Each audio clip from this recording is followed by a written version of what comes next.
الحمدللہ رب العالمین والصلاة والسلام علی خاتم النبیین اما بعد فاعوذ باللہ من الشیطان الرجیم بسم اللہ الرحمن الرحیم الصلاة والسلام علیک یا رسول اللہ وعلی آلک واصحابک یا حبیب اللہ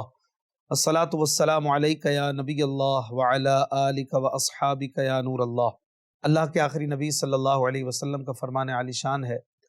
جو جمعے کے دن مجھ پر درود پڑھے گا میں قیامت کے دن اس کی شفاعت کروں گا۔ صلو علی الحبیب صلی اللہ علی محمد صلی اللہ علیہ وآلہ وسلم۔ مدنی چینل کے ناظرین، پروگرام دیکھ رہے ہیں قرآن پاک ترجمہ اور تفسیر کے ساتھ۔ ترجمہ یعنی ٹرانسلیشن، تفسیر یعنی ڈیٹیلز،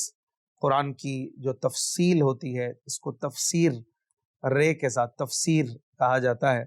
اور یہ مختلف علماء اور مختلف مفسرین کی تفاسیر کا ایک زبردست نچوڑ جو کہ دعوت اسلامی نے شائع کر دیا ہے بنام صراط الجنان، جو کہ استاد العلماء مفسر قرآن حضرت مفتی قاسم اتاری صاحب دامت برکاتہم العالیہ کی تحریر ہے۔ اس سے ہمارا ترتیب وار سلسلہ جاری ہے، اور سورہ مائدہ قرآن پاک کی ترتیب کے اعتبار سے 5ویں سورت، اس کی آیت نمبر 17 تک ہم نے پچھلے پروگرام ایپیسوڈ 111 میں سننے کی سعادت پائی تھی۔ اللہ کریم قرآن کے حق کو حق کہنے، اس کو ماننے اور اس پر عمل کرنے کی توفیق عطا فرمائے، اور باطل کو باطل سمجھنے اور اس سے بچنے کی توفیق عطا فرمائے۔ آج کا سبق، آج کا درس ہم آیت نمبر 18 سے شروع کریں گے۔ اعوذ باللہ من الشیطان الرجیم، بسم اللہ الرحمن الرحیم۔ وقالت اليهود والنصارى نحن ابناء الله واحباؤه قل فلم يعذبكم بذنوبكم بل انتم بشر ممن خلق يغفر لمن يشاء ويعذب من يشاء وللہ ملک السماوات والارض وما بینہما وإلیہ المصیر۔ ترجمہ: اور یہودیوں اور عیسائیوں نے کہا ہم اللہ کے بیٹے ہیں اور اس کے پیارے ہیں۔ اے حبیب تم فرما دو اگر ایسا ہے تو پھر وہ تمہیں تمہارے گناہوں پر عذاب کیوں دے گا، بلکہ تم بھی اس کی مخلوق میں سے عام آدمی ہو۔ وہ جسے چاہتا ہے بخش دیتا ہے اور جسے چاہتا ہے سزا دیتا ہے، اور آسمانوں اور زمین اور جو کچھ اس کے درمیان ہے سب کی سلطنت اللہ ہی کے لیے ہے، اور اسی کی طرف پھرنا ہے۔ ناظرین اکرام، اس آیت کا بیک گراؤنڈ، پس منظر، شان نزول یہ ہے، حضور پاک صلی اللہ علیہ وآلہ وسلم کے پاس کچھ اہل کتاب آئے، اور انہوں نے دین کے معاملے میں آپ صلی اللہ علیہ وآلہ وسلم سے بات چیت شروع کی۔ آپ نے انہیں اسلام کی دعوت دی اور اللہ پاک کی نافرمانی کرنے سے اس کے عذاب کا خوف دلایا، تو وہ کہنے لگے کہ محمد صلی اللہ علیہ وسلم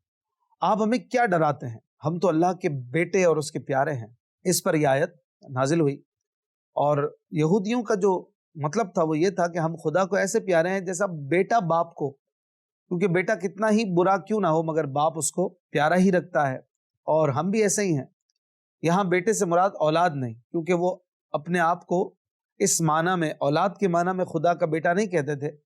پیارا ہونے کے اعتبار سے خدا کا بیٹا کہا کرتے تھے۔ تو انہیں جواب دیا گیا کہ پھر اگر تم اتنے پیارے ہو تو تمہیں عذاب وہ کیوں دے گا؟ تو اس پر وہ بھی خاموش ہو گئے۔ اس آیت سے یہ پتہ چلا کہ اپنے آپ کو اعمال سے مستغنی جاننا، کہ عمل کی کوئی ضرورت نہیں ہے، یہ عیسائیوں کا عقیدہ ہے۔ آج کل بعض اہل بیت سے محبت کے دعوے دار حضرات اور بعض جاہل فقیروں کا بھی یہی عقیدہ ہے۔ ایسا عقیدہ یاد رہے کفر ہے، کیونکہ قرآن کریم نے ہر جگہ ایمان کے ساتھ اعمال صالحہ کا بھی ذکر کیا ہے۔ تو اگر مطلقاً اچھے اعمال کا انکار کر دیا جائے تو یہ قرآن کا انکار ہو جائے۔ اسی طرح یہودیوں کا یہ عقیدہ تھا کہ ہم 40 دن دوزخ میں رہیں گے، یعنی بچڑے کی پوجا کی مدت کے برابر میکسیمم۔ اس آیت میں یہ فرمایا جا رہا ہے کہ اگر تم بیٹوں کی طرح اللہ کے پیارے ہو تو تمہیں سزا یہ والی بھی کیوں ملے گی؟ اگر تم بیٹے کی طرح اللہ کے پیارے ہو تو کوئی باپ اپنے بیٹے کو کیسے عذاب میں ڈال سکتا ہے، چاہے وہ 4 دن ہو یا 40 دن ہو؟ تو اس پر یہ انہیں سمجھایا جا رہا ہے، اور اس بات میں ان کا اقرار بھی ہے کہ گنتی کے دن تو ہم جہنم میں رہیں گے۔ تو پھر انہی کی بات سے ان کو خاموش کرایا گیا کہ اللہ تبارک و تعالیٰ کا تمہیں عذاب دینا یہ ثابت کرتا ہے کہ تم اللہ کے کوئی پیارے نہیں ہو، اور جب 40 دن کو مان رہے ہو تو پھر اس سے زیادہ کو بھی مان لو کہ اگر اللہ تعالیٰ کے نافرمان رہو گے تو پھر وہ بے نیاز ہے اور وہ تمہیں اس سے زیادہ عذاب بھی دے سکتا ہے۔ اگلی آیت مبارکہ میں اللہ تبارک و تعالی ارشاد فرماتا ہے یا اہل الکتاب قد جاءکم رسولنا یبین لکم على فترة من الرسل أن تقولوا ما جاءنا من بشير ولا نذير فقد جاءكم بشير ونذير والله على كل شيء قدير۔ ترجمہ، اے کتاب والوں، بے شک تمہارے پاس ہمارے رسول تشریف لائے، وہ رسولوں کی تشریف آوری بند ہو جانے کے عرصے بعد تم پر ہمارے احکام ظاہر فرما رہے ہیں، تاکہ تم یہ نہ کہو کہ ہمارے پاس تو کوئی خوشخبری دینے والا اور ڈر سنانے والا آیا ہی نہیں، تو بے شک تمہارے پاس خوشخبری دینے والا اور ڈر سنانے والا تشریف لا چکا، اور اللہ ہر شے پر قادر ہے۔ ناظرین کرام، اس آیت میں اللہ پاک اہل کتاب کو اپنے عظیم ترین احسان کی طرف متوجہ کر رہا ہے کہ حضرت عیسیٰ علیہ السلام کے بعد رسول کریم صلی اللہ علیہ وآلہ وسلم کے زمانے تک 569 سال یہ ایک بڑی مدت تھی جس میں کوئی نبی تشریف نہ لائے۔ اس کے بعد سید المرسلین صلی اللہ علیہ وآلہ وسلم کی تشریف آوری، تو یہ ایک ایسی نعمت تھی کہ جیسے شدید پیاس میں خوشگوار جاں بخش ٹھنڈا پانی، یا شدید گرمی تپش اور حبس میں خوشگوار بارش، تو ایسی انتہائی حاجت کے وقت تم پر اللہ پاک کی عظیم نعمت بھیجی گئی، تو تمہیں اس کی قدر کرنی چاہیے، کیونکہ اب تو تمہارے پاس یہ کہنے کا موقع بھی نہیں رہا کہ ہمارے پاس کوئی تنبیہ کرنے والا نہیں آیا۔ حضرت عیسیٰ علیہ السلام اور سرکار دو عالم صلی اللہ علیہ وآلہ وسلم کے درمیانی زمانے کا نام زمانہ فترت ہے، جسے آیت میں بھی کہا گیا علی فترۃ من الرسل۔ تو یہ جو دور ہوتا ہے اسے دور فترت یا زمانہ فترت کہا جاتا ہے۔ اس زمانے کے لوگوں کو صرف عقیدہ توحید یہ کافی ہوتا ہے، جیسے حضور پرنور صلی اللہ علیہ وآلہ وسلم کے والدین کریمین۔ اگلی آیت مبارکہ میں اللہ تبارک و تعالی ارشاد فرماتا ہے وَإِذْ قَالَ مُوسَى لِقَوْمِهِ يَا قَوْمِ اذْكُرُوا نِعْمَةَ اللَّهِ عَلَيْكُمْ إِذْ جَعَلَ فِيكُمْ أَنْبِيَاءَ وَجَعَلَكُمْ مُلُوكًا وَآتَاكُمْ مَا لَمْ يُؤْتِ أَحَدًا مِّنَ الْعَالَمِينَ۔ ترجمہ، اور یاد کرو جب موسیٰ نے اپنی قوم سے فرمایا اے میری قوم، اللہ کا احسان اپنے اوپر یاد کرو جب اس نے تم میں سے انبیاء پیدا فرمائے اور تمہیں بادشاہ بنایا اور تمہیں وہ کچھ عطا فرمایا جو سارے جہان میں کسی کو نہ دیا۔ ناظرین کرام، حضرت موسیٰ علیہ السلام نے اپنی قوم کو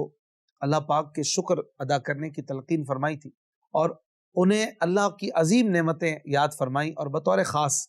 3 باتیں یہاں بیان فرمائیں کہ بنی اسرائیل میں انبیاء تشریف لائے اور بڑی کثرت سے تشریف لائے۔ ایک وقت ایسا آیا کہ کوئی دور ان کا نبی سے خالی ہی نہ رہا، ایک نبی کی موجودگی میں دوسرا تشریف لے آتا تھا، اور اسی طرح کہ ایک نبی تشریف لا رہے ہیں، دوسرے کا وصال ہو رہا ہے، تیسرے آ رہے ہیں، ایک ایک وقت میں کئی انبیاء ان کے ہاں موجود ہیں، یہ بھی ہوتا رہا۔ اسی طرح بنی اسرائیل کو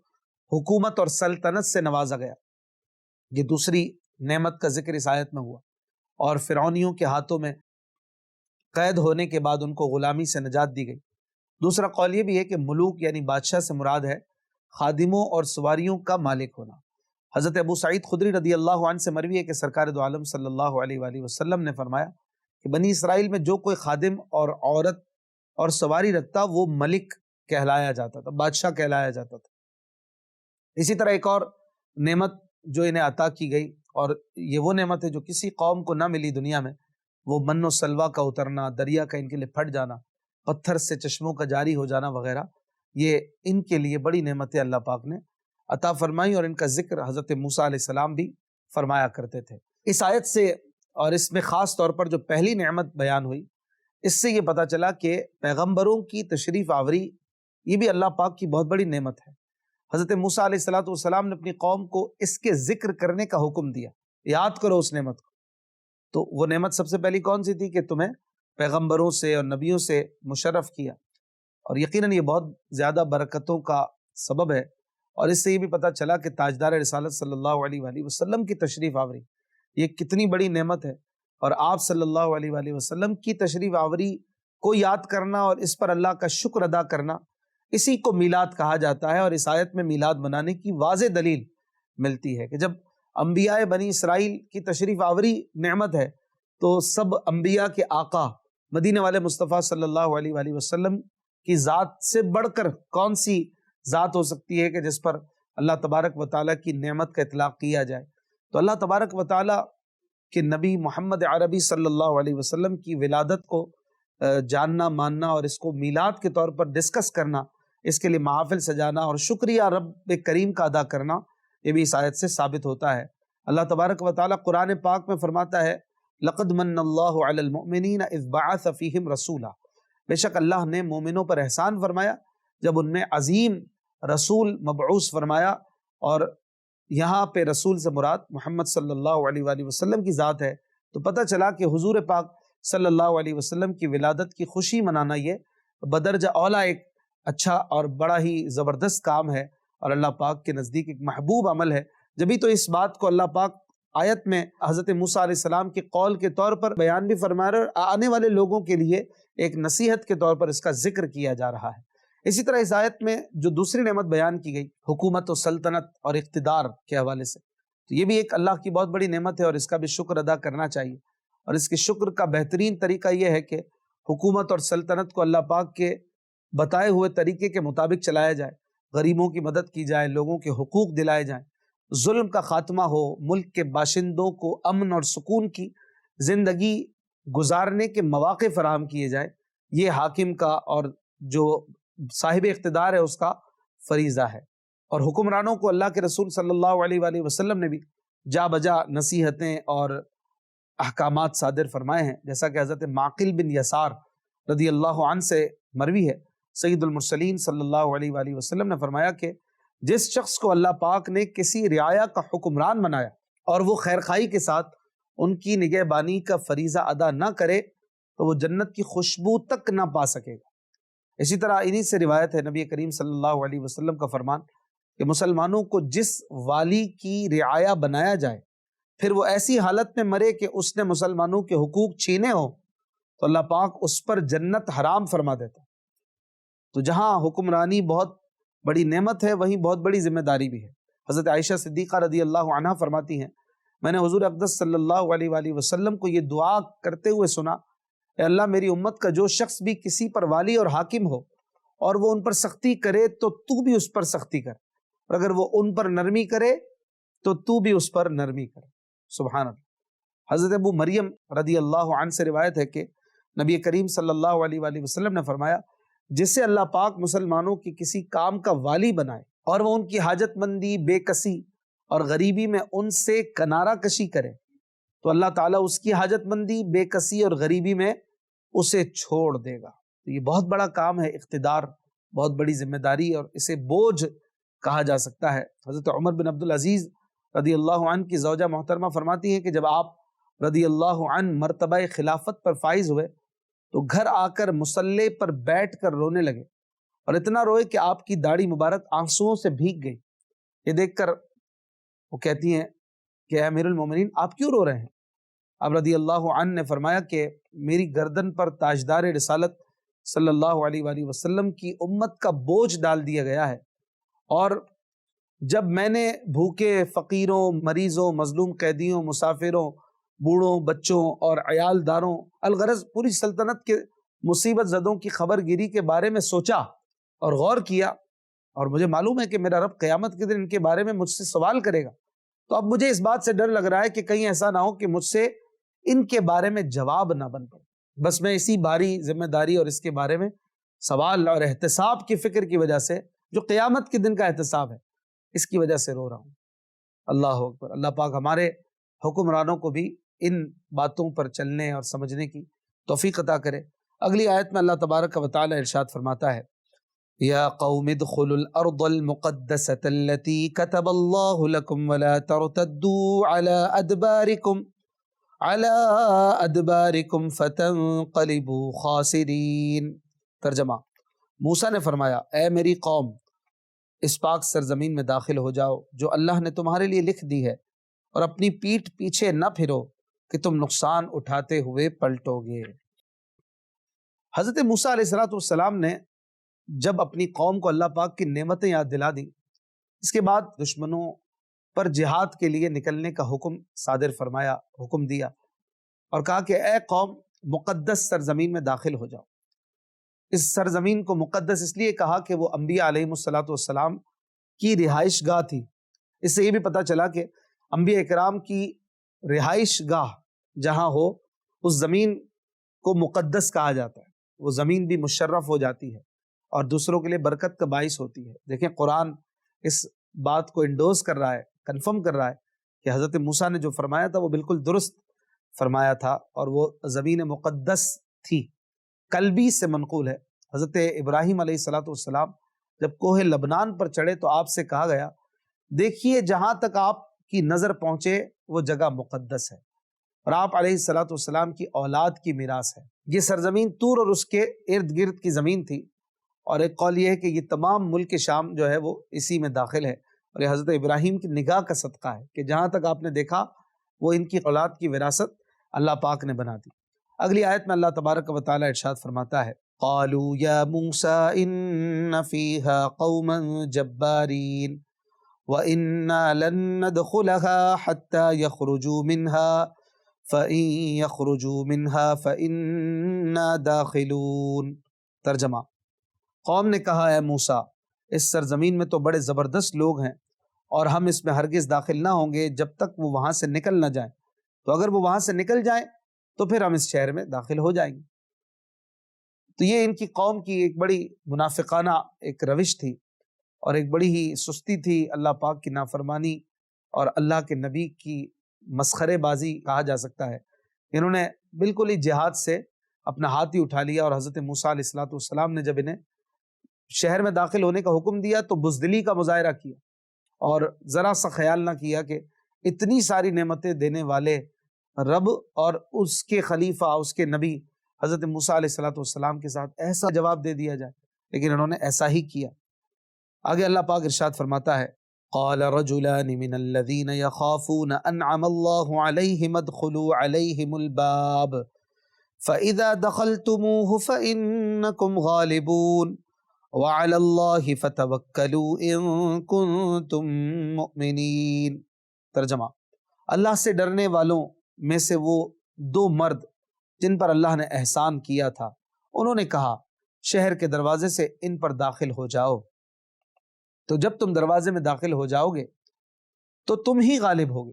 اور اگر تم ایمان والے ہو تو اللہ ہی پر بھروسہ کرو۔ ناظرین اکرام، بنی اسرائیل نے تو بزدلی دکھائی تھی، مگر دو حضرات جن کا اس آیت میں تذکرہ ہو رہا ہے یہ ہیں کالب بن یوقنا اور یوشع بن نون۔ یہ دو بڑے جلیل القدر حضرات تھے، انہوں نے جرأت مندی کا مظاہرہ کیا اور یہ سرداروں میں سے تھے۔ حضرت موسیٰ علیہ السلام نے انہی کو قوم جبارین کا حال دریافت کرنے کے لیے بھیجا تھا، اور انہوں نے حالات معلوم کرنے کے بعد حضرت موسیٰ علیہ السلام کے فرمان کے مطابق جبارین کا حال صرف حضرت موسیٰ علیہ السلام سے عرض کیا تھا، دوسروں کو نہ بتایا تھا۔ ان دونوں حضرات نے قوم کو جوش دلانے کے لیے فرمایا کہ اے لوگو، شہر کے دروازے سے ان جبارین پر داخل ہو جاؤ، اگر تم ہمت کر کے دروازے میں داخل ہو جاؤ تو تم ہی غالب ہوگے، اور اگر تم ایمان والے ہو تو اللہ پاک ہی پر بھروسہ کرو، کیونکہ اللہ پاک نے مدد کا وعدہ کیا ہے اور اس کا وعدہ ضرور پورا ہونا ہے۔ تم جبارین کے بڑے بڑے جسموں سے خوف نہ کھاؤ، ہم نے انہیں دیکھا ہے کہ ان کے جسم بڑے ہیں اور دل کمزور ہیں۔ ان دونوں نے جب یہ کہا تو بنی اسرائیل بہت برہم ہوئے، غصہ ہوئے، اور بجائے جوش میں آنے کے الٹا انہی کے خلاف ہو گئے، اور انہوں نے چاہا کہ ان پر پتھر برسائیں، انہیں ماریں۔ اس طرح کا یہ ان کا حال تھا۔ اگلی آیت میں اللہ پاک ارشاد فرماتا ہے قالوا یا موسیٰ انا لن ندخلها ابدا ما داموا فيها فاذهب انت وربك فقاتلا انا هاهنا قاعدون۔ ترجمہ، پھر قوم نے کہا اے موسیٰ بے شک ہم تو وہاں ہرگز کبھی نہیں جائیں گے جب تک وہ وہاں ہیں، تو آپ اور آپ کا رب دونوں جاؤ اور لڑو، ہم تو یہیں بیٹھے ہیں۔ استغفر اللہ۔ انہوں نے بڑی گندی بات کی۔ اس سے پتہ چلا کہ رسول کریم صلی اللہ علیہ وآلہ وسلم کے صحابہ اور حضرت موسیٰ علیہ السلام کے ساتھ والے ان میں کتنا فرق ہے۔ حضور علیہ السلام کے صحابہ کتنے افضل ہیں، کیونکہ ان حضرات نے کسی سخت موقع پر بھی حضور علیہ السلام کا ساتھ نہیں چھوڑا اور ایسا روکھا جواب کبھی نہیں دیا، بلکہ اپنا سب کچھ حضور اکرم صلی اللہ علیہ وآلہ وسلم پر قربان کر دیا، جیسے حضور پرنور صلی اللہ علیہ وآلہ وسلم تمام نبیوں کے سردار ہیں. اور یہ بھی یاد رہے کہ جیسے حضور پرنور صلی اللہ علیہ وآلہ وسلم تمام نبیوں کے سردار ہیں، ایسے ہی حضور انور صلی اللہ علیہ وآلہ وسلم کے صحابہ اکرام تمام نبیوں کے صحابہ کے سردار ہیں. صحابہ اکرام رضی اللہ عنہم کی جانثاری کہ تو کیا کہنے. جنگ بدر کے موقع پر سرکار دو عالم صلی اللہ علیہ وآلہ وسلم نے صحابہ اکرام رضی اللہ عنہم سے مشورہ فرمایا تو حضرت سعد بن عبادہ نے کھڑے ہو کر عرض کیا رسول اللہ صلی اللہ علیہ وآلہ وسلم آپ ہماری رائے پوچھتے ہیں؟ اس ذات کی قسم جس کے قبضہ قدرت میں ہماری جان ہے، اگر آپ ہمیں سمندر میں کود جانے کا حکم فرمائیں گے تو ہم اس میں بھی کود جائیں گے. انصار کے ایک معزز سردار حضرت مقداد بن اسود رضی اللہ عنہ نے عرض کیا رسول اللہ صلی اللہ علیہ وآلہ وسلم ہم حضرت موسیٰ علیہ السلام کی قوم کی طرح یہ نہ کہیں گے کہ آپ اور آپ کا خدا جا کر لڑیں، بلکہ ہم لوگ آپ صلی اللہ علیہ وسلم کے دائیں سے بائیں سے آگے سے اور پیچھے سے لڑیں گے. یہ سن کر رسول اکرم صلی اللہ علیہ وآلہ وسلم کا چہرہ جو تھا وہ خوشی سے چمک اٹھا تھا. سبحان اللہ. تو یہ ہے شان صحابہ. سبحان اللہ. زندگی رہی تو انشاءاللہ اسی کو کنٹینیو کریں گے. اپنا خیال رکھیے گا. صلو علی الحبیب صلی اللہ تعالی علی محمد صلی اللہ علیہ وآلہ وسلم.